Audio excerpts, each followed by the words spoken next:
In this video we'll be talking about how to change the standard PCB footprints. What I mean by that is this is an IC.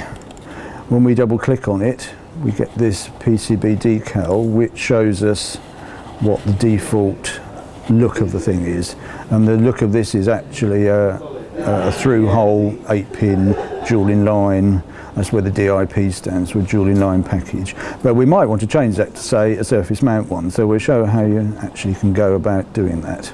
So if we close all these windows, first of all we need to go to the libraries to actually change and add our own library, because the existing libraries are shared by all users of this particular PC. So if you change those, then they'll be seeing your changes which might not be suitable for them. So it's only fair that we actually use our own library. So the way we do that is with this option called Create New Library. So if we do that and just have something,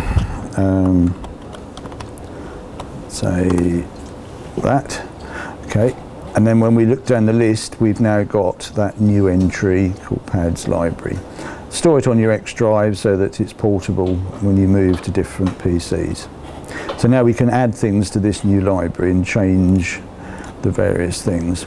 So the way that we change things is that we've got to go and click on the actual item we want to change, and then do a mouse right click and go up to the top where it says Edit Part.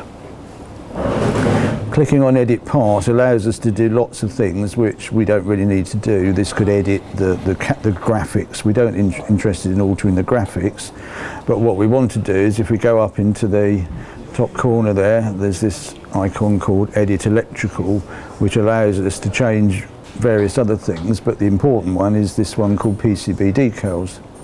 And when we click on that we can see that it's actually shows what the default definition for this particular symbol is. Now we want to change that, and the way we do that is we've got to unassign this assigned decal. There's the unassigned. Click on that and it disappears. We've then got to go and search for the one that we want. Usually a lot of the useful ones are actually on here, but if not, you've got to ask to find out where they are.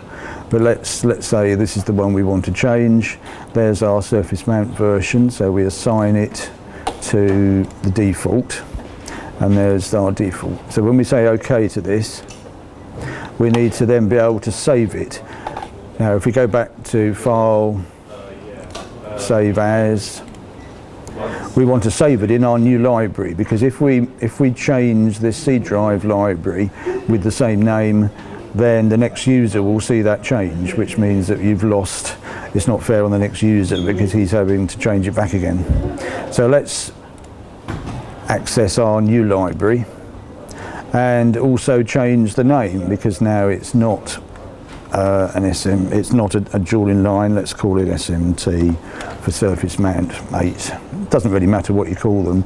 Try not to use very general names, because if they duplicate then there could be a problem. So some random name, no spaces, you can't have spaces in the name. And then when you save it, it jumps back into the design and says, do you want to change that part to the new one? And obviously say yes. So now when we double click on it, the version has now changed.